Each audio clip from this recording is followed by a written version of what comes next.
Las señales del mercado, los personajes claves del mundo empresarial y todo lo que quieres saber en el ámbito de los negocios. Con José Tomás Santamaría, director del Diario Financiero. En la 100.1 esto es TF en Infinita. ¿Qué tal, José Tomás? ¿Cómo te va? Muy bien, ¿y ustedes? Excelente, Juan pues. Manuel. Buen día. ¿Cómo han estado? Muy bien también, pues listo Bien. para ver de qué nos vamos en qué nos vamos a entrar hoy. Un tema en el que no nos habíamos referido entre medio de la cantidad de noticias que siempre estamos comentando es el de la colusión de la industria del gas que se conoció esta semana y que ha marcado sin duda la semana. Entonces, la idea es contar algunos de los detalles que vienen contenidos en este requerimiento presentado por la Fiscalía Nacional Económica ante el Tribunal de Defensa de la Libre Competencia, en donde se acusa una colusión entre estas dos empresas, Indura y Linde. Fíjate que si uno se fijara en el día 1 o en la prehistoria de esto, uno debiera fijarse en el día martes 5 de noviembre del año 2019. Ese día, martes 5 de noviembre, el gerente general de Indura, Marcelo Torres, le escribió un WhatsApp a su competidor directo, el gerente general del INDE, Sergio Novelli. ¿Ya? Le escribe un WhatsApp a su competidor directo. Torres había asumido además el día anterior. O sea, esto es un martes, el día lunes él había asumido la gerencia general y el día martes le escribió un WhatsApp a su competidor con quien se había conocido en Colombia, porque habían sido también competidores, pero habían participado de una cámara gremial, digamos, de gases industriales y medicinales. Y quedan de juntarse, de tener una primera conversación presencial, digamos, para conversar sobre las empresas. Ya después nos enteraríamos de qué iban a conversar. Y quedaron entonces de juntarse el lunes siguiente, lunes 11 de noviembre, en el Tabeli de Las Condes, a las 8:30 de la mañana. Que es un primer punto que uno debiera hacer una reflexión. ¿En qué momento tú decides escribirle a tu competidor y juntarte a conversar en una reunión que después, según los antecedentes que hemos ido conociendo, fue una reunión en que básicamente compartieron sobre la política de precios y la política comercial de cada una de las empresas? Y fue una primera conversación en la que ellos dicen agarraron confianza, ¿ya? Agarraron confianza para seguir conversando. Tomando helado en el Tabeli, si no agarráis confianza. Tabeli que hoy día ya no existe, ¿eh? Esta es un proyecto inmobiliario. Lo extrañamos. Ese Tabeli ya había sido escenario de otras reuniones que han sido conflictivas. ¿Ah, sí? Sí, pero el lugar, yo creo que sí, que el lugar al que yo frecuentemente iba a tomar helado con Don Francisco. No te puedo creer. Hasta que empezamos a descubrir que en realidad era medio conflictivo ir a ese Tabeli porque bueno, es el hito inicial, el hito original de una colusión que dice la Fiscalía Nacional Económica se prolongó al menos desde noviembre del 2019, es decir, desde esa reunión hasta enero de 2021, y que implica a estas dos empresas, Indura y Linde, que buscaron básicamente repartirse el mercado de gases industriales, medicinales y especiales. Las dos empresas tienen el 77% de este mercado, o sea, básicamente lo domina. Los gases industriales y especiales son los demandados principalmente por empresas industriales, ¿eh? Son empresas metalúrgicas, forestales, alimentarias, acuícolas, son muy importantes para el desarrollo de estas industrias. Y los gases medicinales, que es básicamente el oxígeno, ¿eh? Para que lo entendamos bien, son los demandados por las clínicas, los hospitales, los centros de salud, y por eso es tan relevante, porque esta colusión, dice la Fiscalía Nacional Económica, habría ocurrido en plena pandemia del COVID-19, lo que lo hace aún más escandaloso, ¿cierto? En la Fiscalía, con la investigación llegaron a la convicción, digamos, de que estas empresas básicamente lo que hicieron es dejar de competir entre ellas, digamos.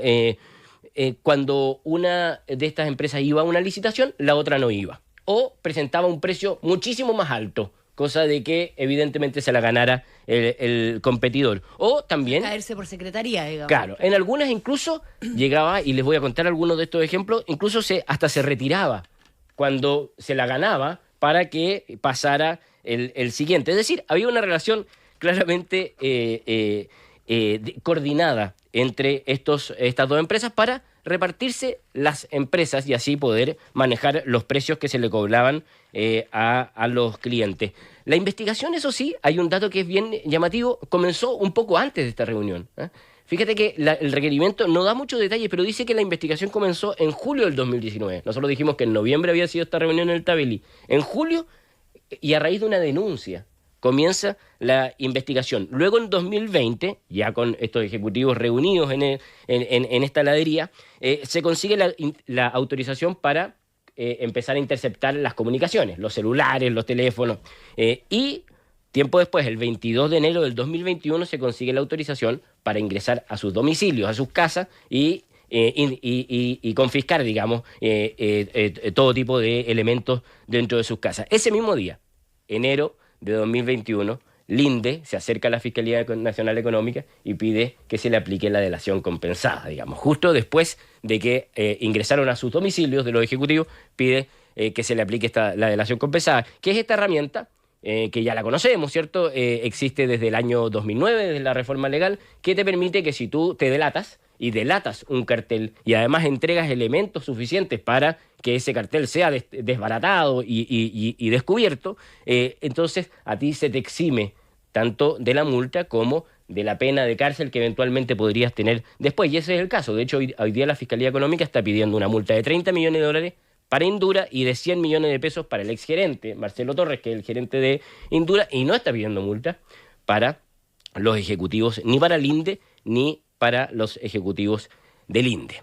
Ahora, vamos a cómo operaba la colusión. Aquí vamos a los ejemplos concretos que son bien interesantes y que además sirven para darse cuenta cómo ocurría. Ellos, en las interceptaciones telefónicas, también en las declaraciones de testigos y de los inculpados, la Fiscalía Nacional Económica habla de que ellos se referían a este acuerdo como un acuerdo de caballeros, pacto de no agresión, estado de paz y amor, ¿ya? Paz y amor, en el cual básicamente ellos mantendrían aquellos clientes que ya abastecían y no irían a pelear los clientes que abastecía su competencia. Ellos mismos cuentan, digamos, el ejecutivo que se delata, ¿ya? El Novelli cuenta que después de esta reunión en el Tabelí se consiguió una relación de confianza, más transparencia, mayor comunicación y con caso de evitar cualquier tipo de agresión entre nosotros, ¿ya? Con esta estrategia yo tenía, dice uno de ellos, internamente de no atacar a la competencia y en aquel momento porque necesitábamos incrementar nuestra rentabilidad, ¿ya? O sea, había claramente un acuerdo que se generó o que al menos se inició las conversaciones en esa reunión con la idea de no atacar a la competencia. La idea... con este entendimiento, la idea fue iniciar una especie de política comercial, ¿ya? Que evitaba cualquier tipo de agresión. Si nosotros íbamos a aumentar los precios, era siempre porque sabíamos que, con tranquilidad, dicen ellos en su declaración a la Fiscalía, que Indura no lo iba a hacer, ¿ya? O sea, si nosotros aumentábamos los precios, sabíamos que no lo iba a hacer. Hay interceptaciones telefónicas en donde los ejecutivos del INDE le dicen uno al otro, sube los precios en el sur. No te preocupes, dice, sube los precios, aumenta porque no habrá retorno, dice, refiriéndose a que el competidor no va a hacer nada por pelearlo. El caso más emblemático, o quizás que me voy a detener un segundo, es el caso del Hospital Félix Bulnes, ¿ya? Que es el más controvertido y por el cual además la ministra de Salud oficia al Consejo de Defensa del Estado para que pueda averiguar cuáles pudieron haber sido los perjuicios precisamente en época de pandemia, ¿no? Claro, fue en mayo, el 12 de mayo del 2020, en plena pandemia, recordemos lo que era en ese momento. El Félix Bulnes convocó una licitación pública para el suministro justamente de oxígeno y otros gases, dado el inminente término de la concesión del contrato que tenían con Indura desde el año 2018. Resulta que el 11 de junio del 2020 se declaró formalmente que Linde se lo había ganado, porque había entregado un precio mejor. Entonces se lo ganó Linde. Dice la Fiscalía Nacional Económica que con el fin de corregir esta situación, Marcelo Torres, el gerente general de Indura, llama a Novelli, el gerente general del INDE, en la primera semana de junio del 2020, es decir, ahí mismo. Y Sergio Novelli le explica después en su declaración a la Fiscalía que en ese llamado, básicamente lo que se hizo fue decirle que esto no podía estar ocurriendo y entonces le indicó inmediatamente a el otro ejecutivo del INDE que había que corregir esta situación, que había que hacer algo para corregir esta situación. De esa manera, el 24 de junio, es decir, unos pocos días después, Linde envió al hospital una carta en la que señala que debido a la situación de la pandemia se vieron en la necesidad de desistirse de la licitación. Y por lo tanto, la licitación pasó al siguiente precio ofrecido, el de Indura, y volvió a quien tenía esa concesión, esa licitación desde antes. Qué lindo. Ejemplos como este hay en Antofagasta Minerals, en Vidrios Lirquén, y distintos casos que va mencionando la Fiscalía. Ahora, perdona, sí. en el caso del Félix Bulne tiene la particular gravedad de que no solamente es la época de pandemia, yo quisiera recordar, como por lo demás lo ha dicho la ministra en algunos momentos. Por ejemplo, Perú es uno de los países que tuvo la más alta tasa de mortalidad producto del COVID, precisamente por la falta de oxígeno. Nosotros tuvimos que entregarlo incluso solidariamente, porque era el dramático lo que estaban viviendo. Entonces, aquí estamos hablando de una cuestión que de verdad cruza ya simplemente una cuestión meramente de colusión. No tiene que ver cuánto puede haber afectado al mercado, cuánto lo puede haber distorsionado, sino que cuánto se puede haber puesto en riesgo la vida de las personas producto de esto. Recordemos lo que fue esa época. O sea, en esa época el tema del oxígeno era clave para combatir justamente el problema que generaba cuando tú te infectabas del virus del COVID-19. La Fiscalía dice también, y otra cosa que es interesante, que ellos sabían perfectamente de lo que estaban haciendo no estaba bien. En las conversaciones por WhatsApp se ve que ellos tratan de evitar hablar de esto, o incluso hablan de una sanción que hubo en Perú por un delito de coordinación de actuación entre competidores, y dice, esto es muy complicado, por eso debemos tener cuidado aquí, dice. Debe tener cuidado aquí. Marcelo Torres, en cambio, el gerente de Indura, evita, dice en sus conversaciones, hablar de este acuerdo, según dice la Fiscalía, y en una llamada interceptada telefónicamente, cuando está hablando de la competencia, dice, un dron me contó, ¿ya? Un dron me contó. Eso es una de las formas. Bueno, ¿qué dicen las empresas? Por supuesto que Linde ha negado, o sea, no niega la acusación de la Fiscalía. Ellos se delataron y dicen que están colaborando con la investigación, y dice que el actuar de los ejecutivos no representa los valores de la firma. En Indura, en cambio, tomaron un camino totalmente opuesto. Ellos niegan categóricamente la existencia de la colaboración y dicen que después de haber hecho un análisis interno, no existe esto. Ellos su argumentación va a ser, básicamente, según revelaron algunas fuentes con las que pudo conversar los periodistas del Diario Financiero, es que Indura no pretende negar que hubo contactos con las empresas competidoras. Eso parece ser más o menos evidente, pero se postulará que no fueron de índole colusorio, sino que lo que se buscó hacer fue justamente asegurar el suministro de distintos gases durante el periodo de pandemia. O sea, los contactos, dice Indura, no fueron, o diría Indura durante el proceso, estos contactos no fueron para coludirse, sino que justamente era todo lo contrario, para coordinar el abastecimiento de estos gases a los hospitales durante el periodo de pandemia. Bueno, por supuesto que los empresarios han reaccionado con mucha fuerza. Esto es algo que... Curioso, obvio. Y es algo que de todas maneras vuelve sobre la discusión, el tema de los abusos que tan y ellos dicen la generalización injusta que se genera en base a estos casos, y por lo tanto han sido muy veloces en decir que rechazan categóricamente lo que aquí se denuncia, y eso lo han hecho tanto Ricardo Meves de la CPC, hoy día lo hacía también Rosario Navarro de la SOFOFA, que decían que con mucho dolor veían estos casos. El gobierno optó por una movida que va a generar harta polémica en el mundo de los abogados y de los técnicos, que es esta movida que el presidente Boric le pidió a la ministra de Salud, que es lo que comentaba Juan Manuel recién, de que ponga los antecedentes en el Consejo de Defensa del Estado, ¿ya? Ahora, es que tiene un sentido.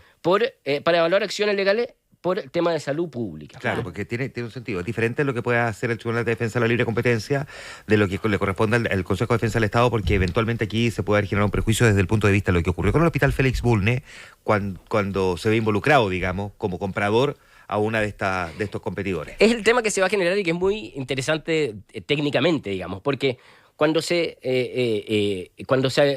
modifica la ley el año 2009 y se instala la herramienta de la delación compensada, que es una herramienta que es polémica, porque permite a una de las partes quedar eximida de multa y de pena, se busca proteger esta herramienta, y por lo tanto lo que se hace es que de partida, cualquier acción penal que tú quieras perseguir contra un coludido es posterior a que termina el proceso en el Tribunal de la Libre Competencia. Y no solo eso, la Fiscalía tiene la exclusividad para iniciar ese proceso, ¿ya? Y eso se hace no por un capricho, sino que para proteger la herramienta de la delación compensada. Porque si tú vas a perseguir penalmente a una persona que se delató, bueno, ¿qué incentivo tiene esa persona para delatarse? Claro. Entonces, acá se puede meter... Y no puede- queda eximido de multa. Claro, De claro. acción penal. Claro, entonces, aquí por el lado puede pasar que tú ingreses una arista penal, no por el delito de colusión, sino que... Ahora, no hay una lista penal, porque pedir al Consejo de Defensa del Estado que recabe el antecedente Sí, no sí, no. necesariamente significa que se presente una acción Totalmente de penal. acuerdo, totalmente de acuerdo. Yo solamente estoy diciendo como Esta es una discusión que se arma siempre que tenemos un caso bullado. Empieza Siempre. la discusión. Y Siempre. lo mismo pasa con impuestos internos. ¿Ah? Claro. Que porque Que la también acción tiene penal es exclusividad. solo. Exactamente lo mismo. Ahora, y finalmente la racionalidad opera y las cuestiones no se cambian. Sí. Y lo que tú tienes hoy día sí son penas de cárcel respecto de estos delitos que hasta antes no existían. No existían gracias a este cambio legal. Hoy día sí existen acciones penales que se pueden seguir contra el que no se delató, ¿cierto? Contra el que no se delató, pero una vez que termina el proceso de libre competencia. Ahora, ¿qué es lo que dicen los abogados? ¿Cuál podría ser la arista que podría seguir eventualmente el CDE? No sabemos qué es lo que va a hacer, pero ¿qué opción tiene? Bueno, hay un artículo, el 318 del Código Penal, que justamente dice que el que pusiera en peligro la salud pública por infracción a las reglas higiénicas o de salubridad, dice ahí, ese es un artículo Claro. que podrían usar para perseguir eventualmente a estas personas, pero que generaría todo un debate inevitablemente, porque si es que se va a perseguir por esa vía a una persona que se delató, bueno, ¿qué incentivos estamos generando para que la gente efectivamente delate los carteles y entonces se puedan desbaratar estos carteles? Desde el año 2009 han sido 8 los casos en donde, aparte de este, digamos, 8 los casos en donde a través de una delación compensada se ha iniciado un Perfecto. proceso ante el tribunal. No sabemos cuántas delaciones se han presentado porque las que no llegan a su fin no las conocemos, pero son 8 las que han llegado, o sea, son hartas colusiones las que se han logrado desbaratar Gracias gracias a esta esta herramienta, que es una herramienta polémica, pero que consigue un dilema del prisionero, ¿cierto? En donde si tú te estás coludiendo, yo me coludo con Juan Manuel Astorga, yo digo, si él se delata, la pena va a caer sobre mí, entonces genera la desconfianza entre los Perfecto. coludidos. Bien, José Tomás, muchas gracias. Hasta la próxima semana. Hasta la próxima semana. 8:04 minutos. Esto fue DF en Infinita con José Tomás Santamaría, director del Diario Financiero. Un espacio para conversar e informarse por la 100.1.